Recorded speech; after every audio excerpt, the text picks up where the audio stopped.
اس میں کوئی شک نہیں کہ بشریٰ بی بی نے جیل کے اندر اور جیل کے باہر عمران خان کا بھرپور طریقے سے ساتھ دیا، وہ کھڑی رہی، ڈٹی رہی، انہوں نے جناب ہار نہیں مانی اور ابھی تک بھی وہ جیل کے اندر ہیں۔ جب ان کو پہلی دفعہ جیل کے اندر ڈالا گیا تو ان کے سامنے 3 شرطیں رکھی جو انہوں نے ماننے سے انکار کی۔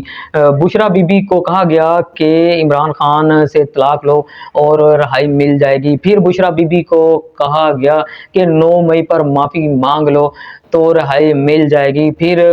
بشریٰ بی بی کو کہا گیا کہ عمران خان کے خلاف گواہی دے دو تو جناب رہائی مل جائے گی، لیکن بشریٰ بی بی نے ان تینوں شرطوں کو ماننے سے انکار کیا اور وہ ڈٹ گئی، وہ کھڑی ہو گئی اس کرپٹ نظام کے خلاف، جناب وہ کھڑی ہو گئی اس ظلم کے خلاف، وہ کھڑی ہو گئی اس یہ جو کالا نظام ہے اس کے خلاف، مافیا کے خلاف۔ وہ ابھی تک جناب جیل کے اندر جو ہیں وہ سزا بھگت رہی ہیں، جیل کے اندر بالکل اسی طرح وہ جناب قید ہیں جس طریقے سے عمران خان قید ہیں، جس طریقے سے عمران خان کو سیاسی انتقامی کارروائیوں کا نشانہ بنایا گیا، بالکل اسی طرح بشریٰ بی بی کو بھی سیاسی انتقامی کارروائیوں کا نشانہ بنایا گیا۔ بشریٰ بی بی کا بیک گراؤنڈ جو بھی ہے، سیاستدانوں کا بیک گراؤنڈ جو بھی ہے، لیکن اس طریقے سے سیاسی انتقامی کارروائیاں کسی سیاسی جماعت کے خلاف یا کسی سیاستدان کے خلاف یا کسی سیاستدان کی بیوی کے خلاف نہیں بنانی چاہیے، نہیں کرنی چاہیے، جس طرح عمران خان کی اہلیہ کے خلاف جو ہیں وہ سیاسی انتقامی کارروائیاں کی گئی ہیں۔ کرپشن میں ملوث ہوگی، ہو سکتا ہے 190 ملین پاؤنڈ میں بھی ملوث ہوں، ہو سکتا ہے کہ جناب وہ عدت کیس میں بھی ملوث ہوں۔ آپ نے دیکھا ہوگا کہ عدت کیس میں جس طرح انہوں نے جناب اپنا جو جناب عمران خان کا ساتھ دیا، انہوں نے جو بیان دیا، انہوں نے جو ثبوت پیش کیے، میں سمجھتا ہوں کہ یہ جو نظام ہے اس نظام کے منہ کے اوپر جناب ایک زوردار تماچا تھا کہ کس طرح عدت کیس میں جناب ہمارے جو مولوی حضرات ہیں وہ خاموش رہے اور کس طرح جناب پھر وہ جو صفائیاں تھی وہ جناب ان کو دینی پڑیں۔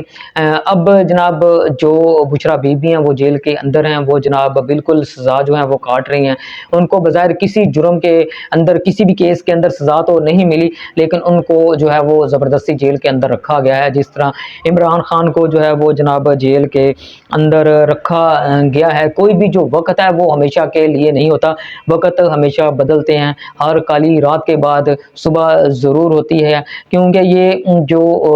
یہ جو وقت کا ہیر پھیر ہے یہ سب کے اوپر آتا ہے۔ جس طرح آصف زرداری کو جیل کے اندر ڈالا گیا، پھر جس طرح نواز شریف کو جیل کے اندر ڈالا گیا، مریم نواز کو جیل کے اندر ڈالا گیا، یا کسی اور سیاسی جماعتوں کے لوگوں کو جیل کے اندر ڈالا گیا، سیاستدانوں کو جیل کے اندر ڈالا گیا، بالکل اسی طرح عمران خان کو بھی جیل کے اندر ڈالا گیا ہے، بشریٰ بی بی کو بھی جیل کے اندر ڈالا گیا ہے۔ ہو سکتا ہے کہ نظام بدل جائے، وقت بدل جائے، کل یہی جو باہر لوگ ہیں، سیاستدان ہیں جنہوں نے لوٹ مار کا بازار گرم کر رکھا ہے، ہو سکتا ہے کہ کل جناب اسی طرح جناب ان کو بھی جیل میں جو ہے وہ ڈال دیا جائے۔ جس طرح 190 ملین پاؤنڈ کیس تھا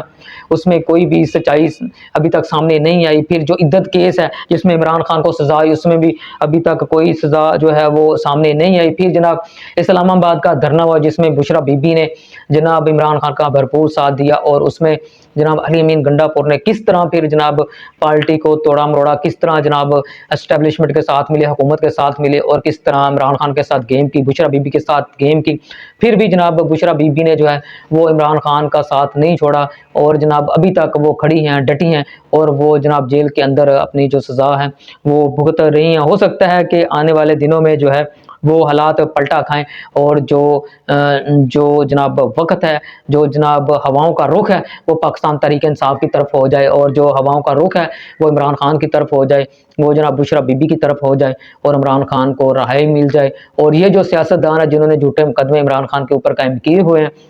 جناب ان کے اوپر ہی مقدمات جو ہیں وہ دائر کر کے ان کو جناب جیل کے اندر ڈال دیا جائے۔ یہ تو آنے والا وقت بتائے گا کہ آنے والے وقت میں کیا ہوتا ہے۔ بہرحال جو بشریٰ بی بی ہیں وہ جناب کھڑی ہیں، ڈٹی ہوئی ہیں، اور عمران خان کا بھرپور طریقے سے ساتھ دے رہی ہیں۔